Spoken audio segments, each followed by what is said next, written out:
How about that? After being frozen solid, completely encased in ice. They're okay.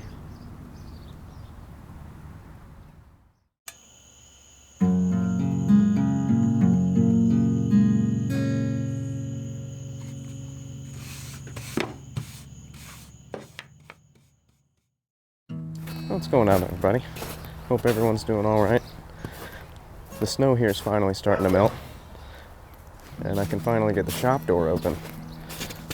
Took me some time to clear the snow out, because all the tools were in the shop. I figured it might be time to do a tour of the micro shop.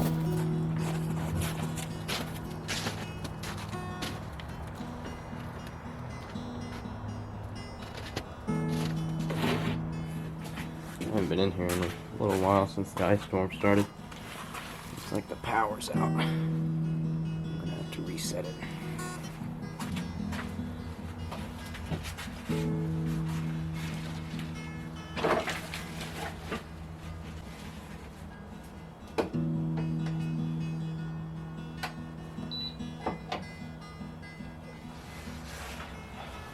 There we go.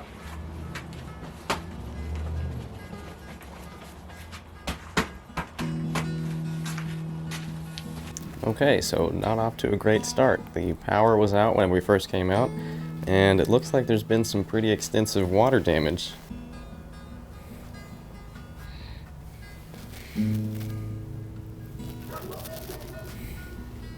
I'm usually pretty smart about this kind of stuff, and I keep things like power strips up on blocks instead of just, setting them on the ground. I am a little concerned about my chargers over here. This was a lot of water. I don't know where this is coming from. It looks like I have a leak somewhere up there. When I actually look up there, it looks like someone tried to fix it before. You can see the water damage on the beam. That's okay, though. I've been kind of considering rearranging the shop for a while, but it's just a micro shop, so you don't really have too much wiggle room there. It is what it is. So let's move on with the tour, despite the water damage. So this is the micro shop. It is about 10 by 15 feet. It's where I get most of the work done, most of the building. Anything that's on our Etsy shop has been made in here. Yeah, so let's go around. As you can see, the main centerpiece of the shop is the table saw. It's the center of the shop for many reasons. It has the most flat surface. You need the most room in order to work with large pieces on this. And whenever I need to operate it, I can just open the door and feed pieces directly out the door, and it works pretty well. Over here I keep the mower and the mower attachments. It's pretty much always covered in sawdust whenever it's not in use. I got a little electric chainsaw here. This is actually a back and shoulder strap for the weed eater. It helps to use it for longer periods of time and keep everything level and at a constant height. A few odds and ends around. This is mostly utility tools in this corner. On this shelf I've got a little addition that I put in for all of my clamps. You can never have enough clamps. That really is true. Here's a TV that I don't have set up. I figured I could watch YouTube videos in here, how-to, stuff like that. Or cartoons, whatever. I got my toolbox. These have a lot of duplicate tools of what I have in the shop. If I need to, I can just close that up and bring it inside or wherever I need to go. These right here actually attach to the miter saw over here, but I'll get into that in a second. At the top here, I've just got a few decorations. I'm always worried these are going to fall off from vibrations, but they never do, so I think that they're okay. Other than that, I keep some dowels in this corner. Here's that toolbox that I never finished, and my apron, which I use sometimes. Sometimes it's a little bit weird because you don't really need it that much, but whenever you're working on a project that has lots of screws or something like that, it really comes in handy. There's a Star Wars poster and a Red Dead Redemption thing. Pretty cool. If we move over here, this is a little bit half and half of organized versus disorganized. I got my radio here. This is actually my dad's radio. Yeah, it still works. This part of the shelf is miscellaneous items. This part of the shelf is miscellaneous items. You guessed it, it's miscellaneous items. But the other half is pretty well organized, to be honest. Up here I've got my spray paints and different kinds of spray lacquers and clear coats. And then I've also got my painter's tape. This is, what do you call this? I think it's plumber's strapping or something.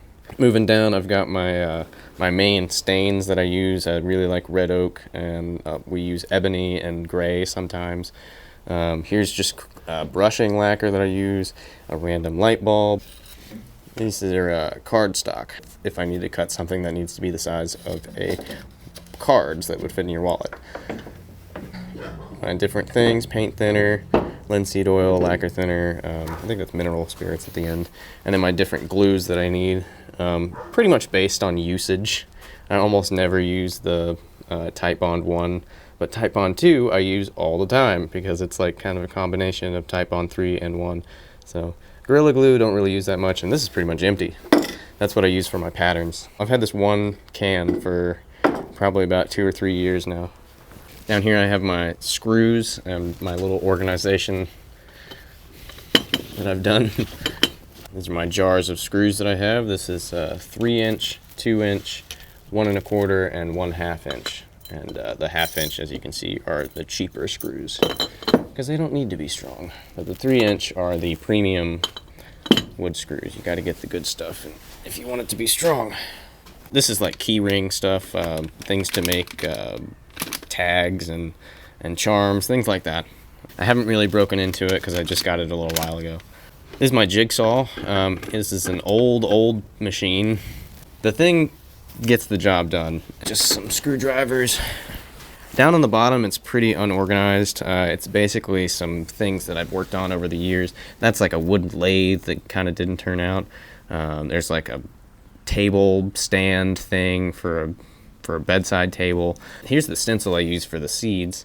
That actually is fairly new and works very nicely.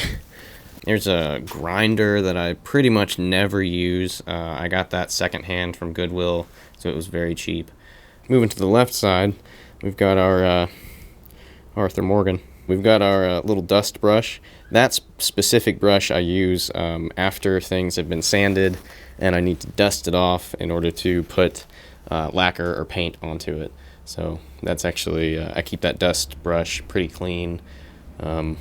It's like the one thing that's clean in here. Yeah, this is just some random odds and ends that I've made. My clipboard has all sorts of things that I've done, things I've drawn, things I've made. There's a arcade token that I found whenever I was working at Hibachi. I always keep it in here. I've got my 2-foot level that I use for pretty much all projects that I make. Like, it's just the go-to level. I usually use this guy. If it's too big or if I need something long or I need to measure something long, that's my go-to, unless I need to use a measuring tape. Moving down, we've got my collection of wood saws. This larger one here I almost never use. Pretty much always go to the Stanley, this mid-size saw here. It's more my size, and I can get some things done with it whenever I use a handsaw, which is actually more often than you would think. When you're sawing with the power saw here, the board, as you cut it, can start to sort of do this. It can start to sort of twist on you. What you can have happen is little chunks of wood might break out and basically just create little flaws in your piece. There's not much you can do about that. Unless you use a handsaw and you just go really carefully. And that's the whole purpose of a handsaw. There's more control and you can get finer cuts done if you know what you're doing. I think that's a dovetail saw. It might not be. I can't remember the name of it. Just a hacksaw over here. Cheap hacksaw. You know, I don't use that for much. Over here, this is actually a little bit that I made for drilling 1/4-inch holes straight, 2 at a time. Got my flag. Here's a project Lily's working on. I think it's a crate. This is where I store most of the excess wood that I have that isn't extra long. This mostly consists of, pallet wood cutoffs that I have, 2x4 cutoffs. I've even got this smaller bin here that's for scrap wood. This is contractor's plywood. This is very thin. I think it's only a 1/4 inch. And it works pretty well for just a panel. But other than that, it's not very strong. I've also got some plywood pieces down there, recycled pieces that I have. Anything that I can get my hands on I'll pretty much try and hang on to, because I know that I can use it. This area up here is actually where I store the larger pieces of wood for construction purposes, or to rip down in order to make smaller pieces. This is where I keep the 2x4s, and these are the regular 2x4s. I've got a large panel there that I use to cut down into smaller pieces like this. I pretty much just use this area up here to store the wood that is too long to store from top to bottom, because the actual height of this place it's pretty low, especially down where the door is. It's probably no more than 7 feet, maybe.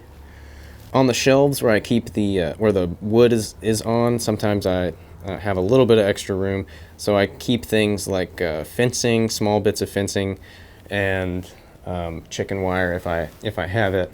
Looking at the table here, we've got my drill press, which I have set up with clamps and these two pieces to drill all of these pipe pieces. That's what's going on here. Actually, I'm still in the midst of the greenhouse project. Just a pretty cheap drill press. I got on Amazon for probably about $140 or something like that, maybe $160.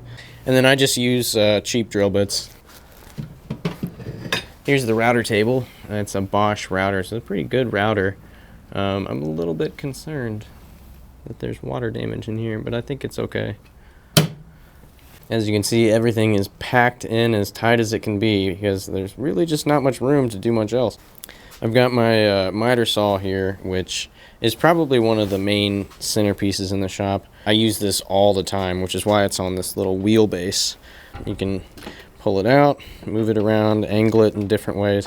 And what I was showing earlier with those black bars, they actually fit on the sides. I'll show you here. So there's these two slots and they fit in like that. You got to treat it like you're reloading a gun or something.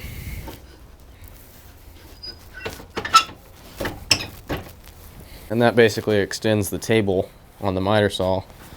Push down, pull that. Up it comes. And there's my miter saw.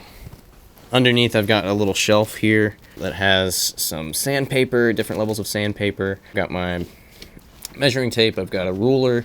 I usually keep a pencil down here, but I guess it's missing. So yeah, I've got the vacuum. It just runs right over the router table. Whenever I need to use a specific tool, I set it up to use that tool alone. And then if I need to use another tool, I will put that tool back and then set up the next tool, you know? So that's just how you got to do it. So that runs all the way over here, down here, and then it hits the cyclone. Most of the dust gets pulled into the bucket, and then the remainder gets pulled into the shop vac. And you would be so surprised at how efficient this cyclone works. It is insane. I think like 92% of the dust gets pulled into the bucket before going into the shop vac. It's crazy how much dust it collects. This was one of the best things I've ever bought. And I just made this little wooden ring so that it could attach to the bucket. I cut a hole in the top of the bucket. On the corner here, I've got my little vise. I just got this from Harbor Freight. It's probably like the second one up from the cheapest one.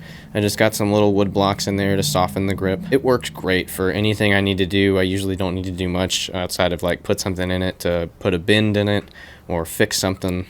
I got the one with the anvil just in case I need to hammer something flat. I almost never need to do that though, so I don't know. If you need it, it's there. Here I've got my little palm sander. I think it's called a random orbital sander. I pretty much just always have it hooked up ready to go because there's just always so much sanding to do. I have this little bag, it hardly works. If we move to the left here, we're starting to get into the more organized section of the shop. This is my main work area where I design stuff and kind of get the more detailed work done. I've got my scroll saw over here. This I don't use. This is the most dangerous tool that I have. I've used it in my early stages to get things done because it was one of the only tools that I had, but it is just too dangerous. So I leave it unplugged and I pretty much just use it as a small little stand and as a monument. You know, like this thing was a beast, and it still is, really. I could still use it if I needed to. Here is my tool wall. This is Baltic birch plywood. I just drew a huge grid on, and then I went through and marked exactly where I wanted the tools to go. And there's a few mistakes, but overall I think it looks pretty good, and I got everything just where I needed to go. These are the main tools that I use pretty much all the time. Over here I've got a hammer that I made. This is my main soft hammer that I use for getting things to shift while they're gluing, or just getting small movements out of a project or something. I've got my dynamic DeWalt Duo drills. Say that 5 times fast. Out of everything that I have, it's probably those that I use the most. Maybe the saws outweigh them, but they're heavy use tools. So that's why they have centerpiece on the tool wall. Even the light hitting them, it's like those are the golden tools. I've got a staple gun that's just a 1/4-inch staple gun, so it's pretty light duty. This is just like a little repair hammer. Got my needle nose pliers and wire cutters. Those are pretty much complementary tools. You need those together a lot of the time. And then right next to those is the wire. I usually just keep at least 18 gauge wire around. I've got a crescent wrench, I've got a vice grip. I got my 12-foot measuring tape because it's a little bit faster to use. And this is one of those self-locking ones, so you can just pull it out and it just stays wherever you want it to go until you hit the button. So it's pretty slick. I got my goggles and I got my earphones, ear protection. I have 2 sets, one for me, one for Lily. I've got my speed square, I believe it's called. I think it's called a speed square. This is an old one that's made out of aluminum. That one's also a go-to piece of equipment if you need to mark just straight edges. It's not super accurate, but you don't need it to be super accurate. That's why it's called a speed square. All depends on the situation. And then over here I've got my screwdriver set. This is just a cheap one that I got from either Walmart or Harbor Freight. I can't remember which one. And then my drill bit set. This one I got from Harbor Freight. Also very cheap. I've had it for years. I need to get better drill bits, but it is what it is. Here's my main bolt cutters. I use these all the time for anything I need to cut that is very large, like a thick metal piece. You really just need something heavy duty. So those are my heavy duty bolt cutters. I've got my carbon monoxide detector in case my propane heater over here decides it wants to kill me. I also cut this window in the shop door, and it's actually screened, so I can have it open during the summer and there's no bugs that can get in, and that helps to ventilate the shop a bit, especially if I'm trying to heat it and I need it to be ventilated but I don't want it to be super cold. I can sort of have this half open like that, or just vented a little bit. It'll just sort of stay like that. On the table here, so we've got my most dangerous tool. On it is my main brush that I use to clean off tables, clean off equipment, clean off any workpiece that I'm using. I've got a cutting mat just so that I'm not slicing directly into my table. This was a project from years ago. It's an alarm clock that I broke apart and then I turned into this dynamite stick, so pretty fun. I have all my pencils and pens, a few screwdrivers, and a compass in here. There's actually some pretty specific, very useful tools that I have in here. I always keep scissors just around in the house. I have like multiple pairs of scissors in case I just need them for something. Paint brushes. Here's a little hook pick in case I need to like get in somewhere and hook a wire and pull it somewhere. There's my mug warmer that's very dusty. This rag here is actually my glue rag. I usually keep this semi-wet. You just wipe your hands and wipe your pieces up. So down below I've got my stool. I made this stool using Steve Ramsey's techniques. It's pretty damn sturdy, I tell you what, man.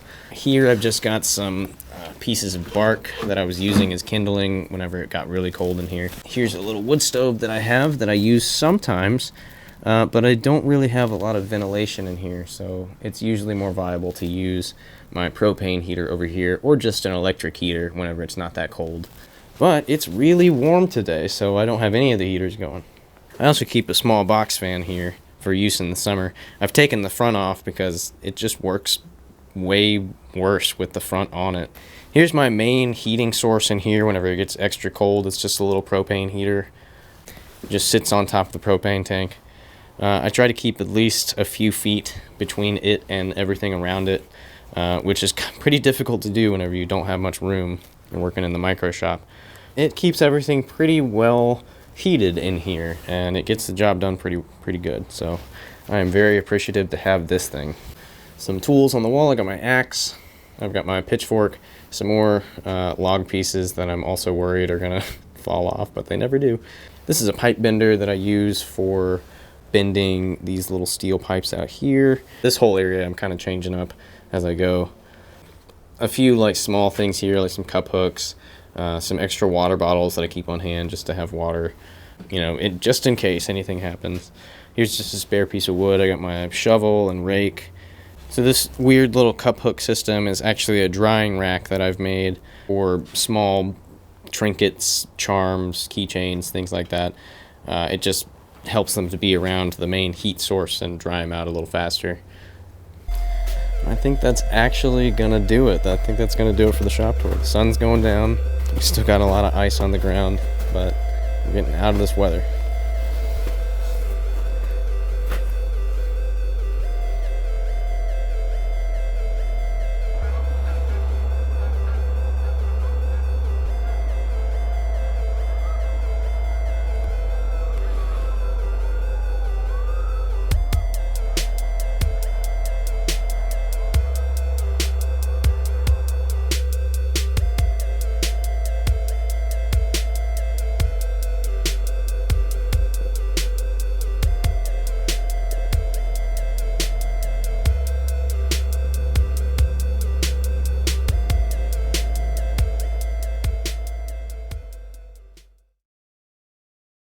These are cardstock. Oh my God, I'm knocking everything over.